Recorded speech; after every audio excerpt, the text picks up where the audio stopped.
Ooh,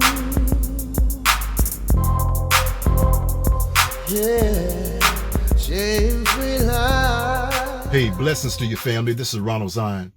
Hey, listen, I want to talk to you about this storyline that I've been following for a minute, and it is an amazing storyline of Travis Hunter. Now, if you are from the ATL, moreover, if you're from any part of Georgia, you already know about Travis Hunter. This high school student athlete football player is absolutely mind-blowing. He's not only a cornerback, but he also plays the other side of the field as wide receiver. His hands, it's almost like they're made out of glue. He catches anything that's thrown his way. He can lock down any wide receiver that comes his way. As a matter of fact, if you are wide out and you're anywhere close to him, you're not catching anything that night. It's going to be all Travis Hunter. It's going to be his show all night long. And not only that, he has a football IQ that's just absolutely amazing. And he just reminds you of Deion Sanders. Now, he committed to Florida State. And Florida State, they were convinced that they had him. I mean, he's the best player in the country. But it wasn't until primetime Deion Sanders, who happens to be the head coach at a HBCU, historically black college and university, Jackson State University, walked in his home, sat down, spoke with him several times. He had a chance to kick it with Deion's son, who is the quarterback. And they had a very good conversation. Spoke with his mom. And Deion said, I just kept it real with his mom. I'm not coming here to shoot you no lies, to make you any promises. But I can tell you this about my program and about who I am as a man. See, it's one thing about Deion that I absolutely love is that he doesn't just extract the best out of his athletes to perform at the highest level on the stage of football, on the field, that is. But he extracts out of them to be the very best man that they can be in life. Now that you have to be a teacher for that. And that's his calling. So Pastor Primetime, his pulpit is the football field. His pulpit is the training room to not just get them ready for the NFL, but to get these young men ready for life and all that will entail in life. Now, let's just shift gears because I want to talk to you about the power of no, but the freedom of yes. On college game day, game signing day, that is, Travis Hunter shocked the entire world. Everyone expected for him to sign that I've already selected Florida State. Let me put their hat on and represent the Seminoles. But instead, he put on a JSU hat and rep Jackson State University. Now, what's really interesting is that a bunch of rabid and ridiculous Florida State fans had the audacity to burn Deion Sanders' jersey and call this young man, Travis Hunter, every word that they could possibly call him, everything but a child of the Most High God. They had the unmitigated gall to get mad at Travis Hunter for making a decision about his life and his purpose. The power of no and the freedom of yes. You know, a lot of times we say no to those that we need to say yes to, and we say yes to those that we need to say no to. And oftentimes we do it because of people pleasing that's rooted in codependency. You see, people pleasing is very addictive. As a matter of fact, most times that when we engage in people pleasing, it's because we fear being rejected or not approved by another party or parties. People pleasing robs us of our autonomy, that means our freedom, to choose what's in our best interest concerning our life for the Most High God, as well as ourselves in the earth.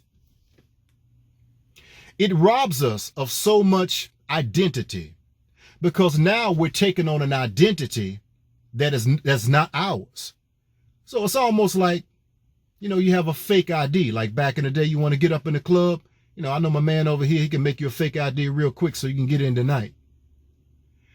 But even though that the identification has your picture on it, it has your name on it, it has a fictitious age, but that's not really you. How often do we engage in people pleasing to please another party, but your heart is not in it? Whether it's a relationship, whether it's a business deal, whether it's whatever the case may be. Pleasing someone else while sacrificing your own inner happiness and peace and autonomy. Because the fact of the matter is that if a person is really riding for you, regardless of the decision that you make concerning your purpose in your life, they're going to be with you. They're going to ride with you. Hey, I don't understand it, or I don't really like that decision. I don't approve of it. However, I approve of you, because at the end of the day, you're going to have to reap the consequences or the rewards of the decision that you personally make concerning your own life.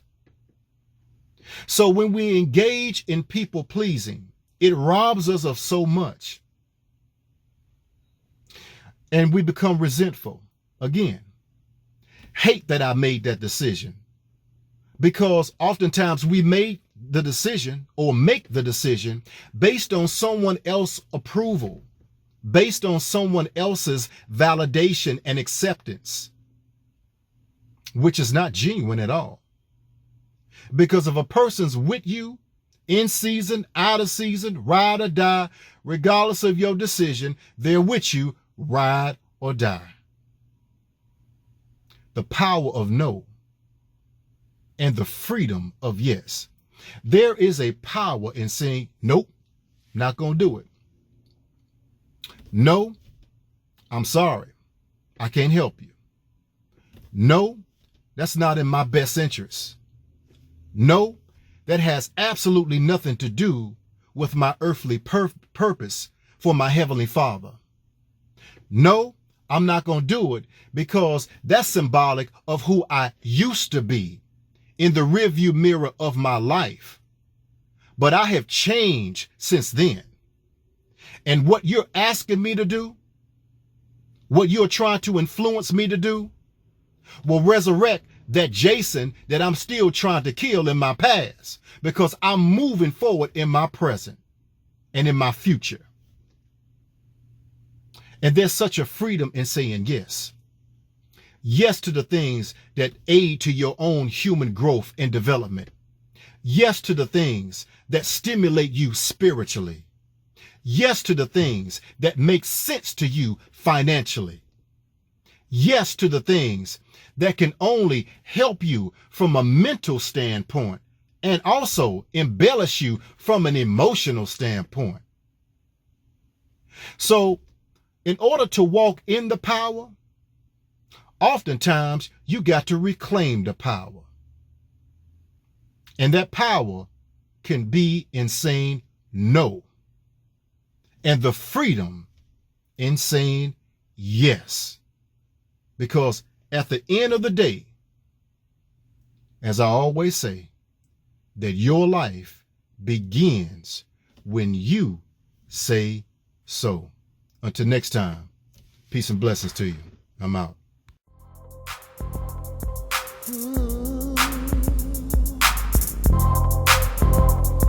Yeah, shame-free life,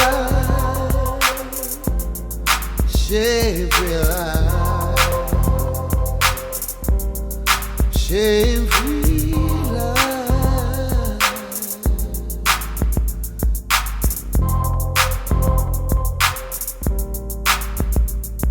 Yeah.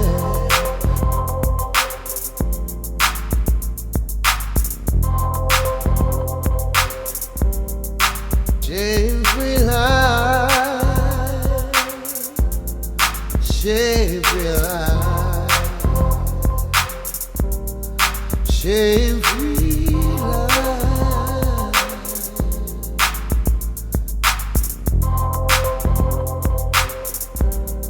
Shame-free life.